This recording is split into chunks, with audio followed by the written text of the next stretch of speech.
Hello hi ನಮಸ್ಕಾರ. Kannada cine ವಿಮರ್ಶೆಗೆ ಸ್ವಾಗತ. ಈ ವಿಡಿಯೋದಲ್ಲಿ ನಾನು ಕುಬೇರ ಫಿಲಂ ಮೂವಿ ಬಗ್ಗೆ ಮಾತಾಡ್ತಿದ್ದೀನಿ.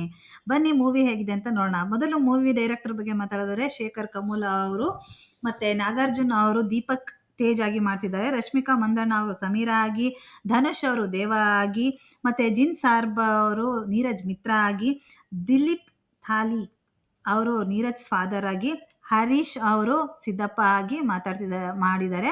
Ministry of petrol and natural gas ಅವರು 3 ಜನ. ಮತ್ತೆ ಎಕ್ಸ್ಟ್ರಾ ಕ್ಯಾರೆಕ್ಟರ್ಗಳು ಸ್ವಲ್ಪ ಇಂಪಾರ್ಟೆಂಟ್ ಆಗುತ್ತೆ ಇದರಲ್ಲಿ. ಭಿಕ್ಷುಕರ ಪಾತ್ರದಲ್ಲಿ ಒಬ್ರು ಪ್ರೆಗ್ನೆಂಟ್ ಬೆಗ್ಗರ್ ಇರ್ತಾರೆ, ಅವ್ರ ಹೆಸರು ಖುಷ್ಬು ಅಂತ, ಇನ್ನೊಬ್ರು ರೋಬೋ, ಇನ್ನೊಬ್ರು ದೀಪ್ಯ. ಸೊ ಮೊದಲಿಗೆ ಫಿಲ್ಮ್ ಹೇಗಿದೆ ಅಂತ ಇವಾಗ ನೋಡೋಣ. ಮೊದಲಿಗೆ ನೀರಜ್ ಮಿತ್ರ ಅವರು ಒಬ್ಬ ಪವರ್ಫುಲ್ ಮತ್ತೆ ಎತ್ತರಕ್ಕೆ ಬೆಳಿಬೇಕೆಂಬ ಒಂದು ಹಂಬಲ ಇಟ್ಕೊಂಡಿರುವಂತಹ ಬಿಸ್ನೆಸ್ ಮ್ಯಾನ್. ಮುಂಬೈಯಲ್ಲಿ ಇರ್ತಾರೆ. ಒಂದು ರೇರ್ ಆಯಿಲ್ ಕಂಡು ಹಿಡಿತಾರೆ ಬೇ ಆಫ್ ಬೆಂಗಾಲ್ ಅಲ್ಲಿ. ಅದನ್ನ ನೀರಜ್ ಅವರಿಗೆ ಕಂಡು ಹಿಡಿದು ಫೋನ್ ಮಾಡಿ ಹೇಳ್ತಾರೆ ಸೈಂಟಿಸ್ಟ್ಗಳು ಅಲ್ಲಿರೋರು.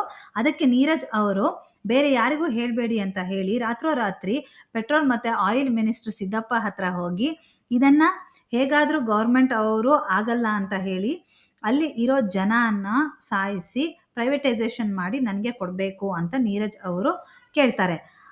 ಅದಕ್ಕೆ ಇಬ್ರು ಡೀಲ್ ಮಾಡಿಕೊಂಡು ಸಾವಿರಾರು ಕೋಟಿ ಮಿನಿಸ್ಟ್ರುಗಳಿಗೇನೆ ಕೊಟ್ಟು ಕೊಂಡ್ಕೋಬೇಕು ಅಂತ ಸಿದ್ದಪ್ಪ ಹೇಳ್ತಾರೆ. ನೀರಜ್ ಅವರು ಓಕೆ ಅಂತ ಹೇಳ್ತಾರೆ. ಆ ಆಯಿಲ್ ಗ್ರೂಪ್ ಅಲ್ಲಿ ಕೆಲಸ ಮಾಡ್ತಿರೋ 1000 ಜನನ ಸಾಯಿಸಿ ಗ್ಯಾಸ್ ಬ್ಲಾಸ್ಟ್ ಅಂತ ಹೇಳ್ತಾರೆ.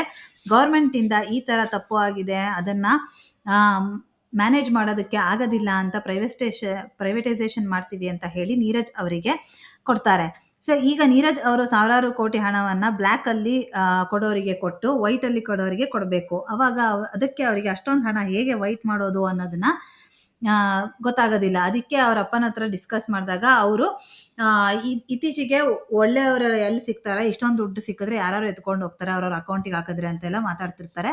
ಅವಾಗ ಅವರಪ್ಪ ಹೇಳ್ತಾರೆ, CBI ಆಫೀಸರ್ ದೀಪಕ್ ತೇಜ್ ಅವರಿದ್ದಾರೆ, ಅವರು ದಕ್ಷ ಅಧಿಕಾರಿ ಆಗಿದ್ರು, ಅವರು ಏನೋ ಆಗಿ ಜೈಲಲ್ಲಿದ್ದಾರೆ. ಈಗ ಅವ್ರನ್ನ ಬಿಡಿಸಿದ್ರೆ ಅವ್ರು ನಮಗೆ ಹೆಲ್ಪ್ ಮಾಡ್ಬೋದು ಅಂತ ಹೇಳ್ತಾರೆ.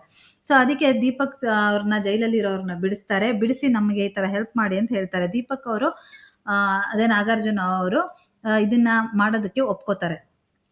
ಸೊ ಬಿಡಿಸಿ ಬ್ಲ್ಯಾಕ್ ಅಲ್ಲಿ ಕೊಡೋರಿಗೆ ಅಮೌಂಟ್ನೆಲ್ಲ ಕೊಟ್ಬಿಡ್ತಾರೆ. ಆದ್ರೆ ವೈಟ್ ಮಾಡೋದಕ್ಕೆ ಯಾರು ನಮಗೆ ನಂಬಕಸ್ತರು ಬೇಕು, ಇಲ್ಲಾಂದ್ರೆ ತುಂಬಾ ದಡ್ರು ಬೇಕು ಅಂತ ದೀಪಕ್ ಅವ್ರು ಯೋಚನೆ ಮಾಡ್ತಿರ್ತಾರೆ. ಅವಾಗ ಅವರಿಗೆ ಹೀಗೆ ಕಾರಲ್ಲಿ ಹೋಗ್ಬೇಕಾದ್ರೆ ಸಿಗೋದು ಬಿಕಾರಿಗಳು. ಸೊ ಬಿಕಾರಿಗಳಿಗೆ ಏನು ಓದಕ್ಕೆ ಬರೋಕ್ಕೆ ಬರೆಯೋದಿಲ್ಲ. ಸೊ ಹಾಗಾಗಿ ಅವ್ರ ಅಕೌಂಟಲ್ಲಿ ಏನೇ ಮಾಡಿದ್ರು, ಅವ್ರಿಗೆ ಏನೇ ಮಾಡಿದ್ರು ಅವರಿಗೆ ಗೊತ್ತಾಗೋದಿಲ್ಲ. ಸೊ ಅವರು ಅನಕ್ಷರಸ್ಥರಿರ್ತಾರೆ ಅಂತ ಹೇಳ್ಬಿಟ್ಟು ಅವ್ರನ್ನ ಇದು ಮಾಡ್ತಾರೆ. ಸೊ ಧನುಷ್ ಅವರಿಗೆ ಫಸ್ಟಿಗೆ ಹೋಗಿ ಅಪ್ರೋಚ್ ಮಾಡಿದಾಗ, ಎಲ್ಲರೂ ತಿರುಪತಿಯಲ್ಲಿ ಇದ್ದಾಗ ಧನುಷ್ ಅವರಿಗೆ ಅಪ್ರೋಚ್ ಮಾಡ್ತಾರೆ. ಅವಾಗ ಅವರು ಧನುಷ್ ಅವರು ದೇವ ಕ್ಯಾರೆಕ್ಟರ್ ಇದ್ದಾರೆ, ಅವರು ಒಪ್ಕೋತಾರೆ. ಸೊ ಅವ್ರ ಫ್ಲ್ಯಾಶ್ ಬ್ಯಾಕ್ ಹೇಗಿರುತ್ತೆ ಅಂದರೆ, ಅವರಮ್ಮ ಮತ್ತು ಅವ್ರ ತಮ್ಮ ತೀರ್ಕೊತಾರೆ. ಸೊ ಹಾಗಾಗಿ ಅವರಮ್ಮ ಅವರಿಗೆ ದೇವ ನೀನು ಇಲ್ಲ ಅಂದ್ರೂ 100 ವರ್ಷ ಕಾಲ ಆರಾಮಾಗಿ ಬದುಕಬೇಕು ಅಂತ ಹೇಳ್ತಾರೆ. ಸೊ ಹಾಗಾಗಿ ದೇವ ಅವರು ಯಾವಾಗಲೂ ಬದುಕೋದಕ್ಕೇನೆ ಟ್ರೈ ಮಾಡ್ತಿರ್ತಾರೆ. ಭಿಕ್ಷುಕ ಆಗಿದ್ರು ಅವರು ತುಂಬ ಬದುಕೋದಕ್ಕೇನೆ ಟ್ರೈ ಮಾಡ್ತಿರ್ತಾರೆ. ತುಂಬ ಜೀವನ ಬಗ್ಗೆ ಬೇಸರ ಆ ಥರ ಎಲ್ಲ ಇರಲ್ಲ. ಸೊ ಈ ಥರನೇ ಇನ್ನೂ 3 ಜನ ರೋಬೋ, ಖುಷ್ಬು ಮತ್ತು ಇನ್ನೊಬ್ಬ ಹುಡುಗನನ್ನ ಕರ್ಕೊಂಬರ್ತಾರೆ. ಸೊ ಈ ಕರ್ಕೊಂಬರುವಾಗ ಅವರಿಗೆ ಊಟ ತಿಂಡಿ ಹೇಗೆ ಎಲ್ಲದನ್ನು ಟ್ರೈನಿಂಗ್ ಕೊಡ್ತಾರೆ. ಆಧಾರ್ ಕಾರ್ಡ್, ಆ ಭಿಕ್ಷುಕರಿಗೆ ಎಲ್ಲ ಥರದ್ದು ಊಟ ತಿಂಡಿ, ಸೂಟು, ಹೇರ್ ಸ್ಟೈಲು, ಶೇವಿಂಗು, ಹೆಸರು ಹೇಗೆ ಬರೆಯೋದು, sign, airport, passport, Aadhaar card, bank account, ಹೀಗೆ ಎಲ್ಲ ಥರದ ಟ್ರೈನಿಂಗ್ಗಳನ್ನು ಕೊಡ್ತಾರೆ. ಫಾರಿನಿಗೆ ಕಳಿಸಿ ಅಲ್ಲಿ ಬೇನಾಮಿ ಕಂಪ್ನಿಯವರ ಹೆಸರಲ್ಲಿ ಮಾಡಿ ದುಡ್ಡನ್ನು ವೈಟ್ ಮಾಡ್ಕೊಳ್ಳೋದು ಇವರ ಒಂದು ಪ್ಲ್ಯಾನ್ ಆಗಿರುತ್ತೆ.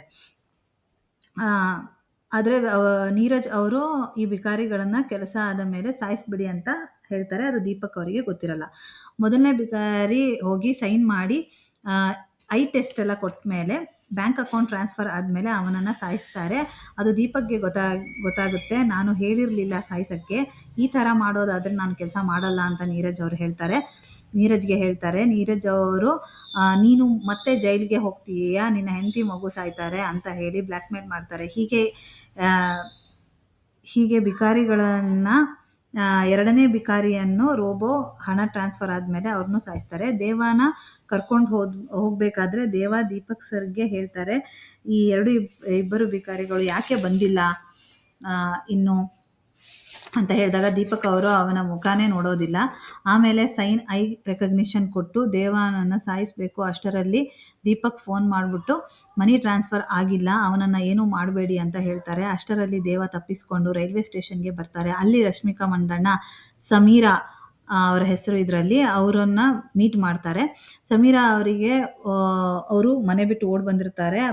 ಬಟ್ ಆ ಹುಡುಗ ಅವರಿಗೆ ಮೋಸ ಮಾಡಿ ಕೈ ಕೊಟ್ಟಿರ್ತಾನೆ.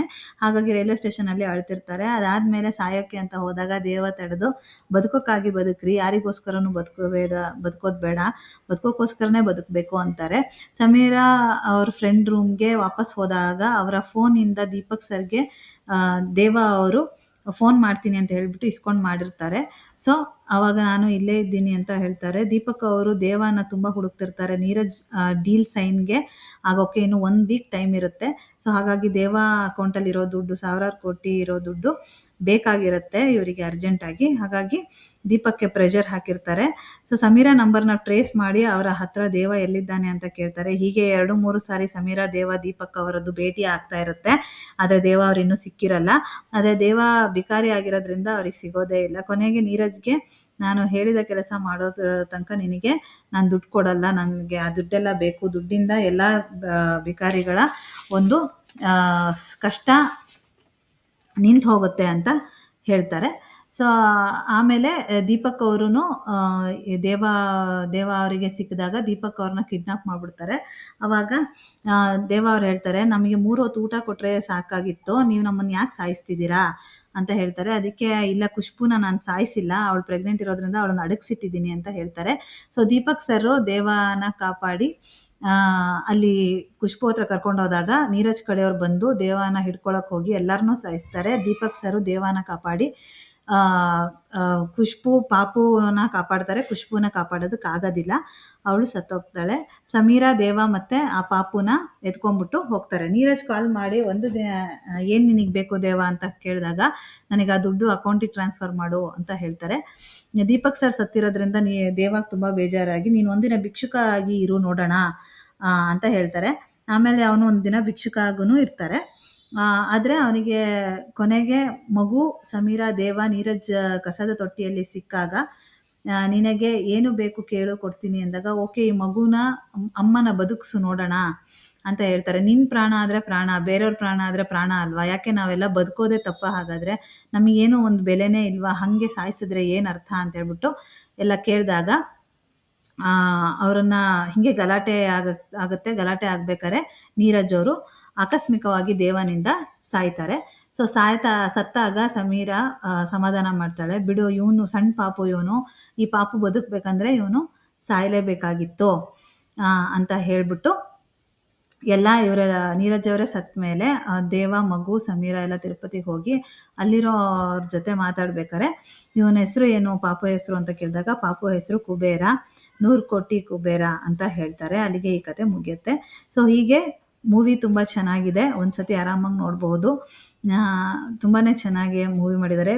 ಆ್ಯಕ್ಟಿಂಗ್ ಮಾತ್ರ ಎಲ್ಲರೂ ತುಂಬ ಚೆನ್ನಾಗಿ ಮಾಡಿದ್ದಾರೆ ಅಂತ ಹೇಳ್ಬೋದು. ಎಲ್ಲ ಎಕ್ಸ್ಪೀರಿಯೆಂಟ್ ಆರ್ಟಿಸ್ಟು ಎಲ್ಲರೂ ಮೂವಿನ ನೋಡಿ ತುಂಬ ಚೆನ್ನಾಗಿದೆ. ಈಗ ನನ್ನ ಚಾನಲ್ಗೆ ಕೈಂಡ್ಲಿ ಸಬ್ಸ್ಕ್ರೈಬ್ ಮಾಡಿ, ಶೇರ್ ಮಾಡಿ, ಲೈಕ್ ಮಾಡಿ. Thank you. Bye bye. ಮುಂದಿನ ವಿಡಿಯೋದಲ್ಲಿ ಸಿಗ್ತೀನಿ.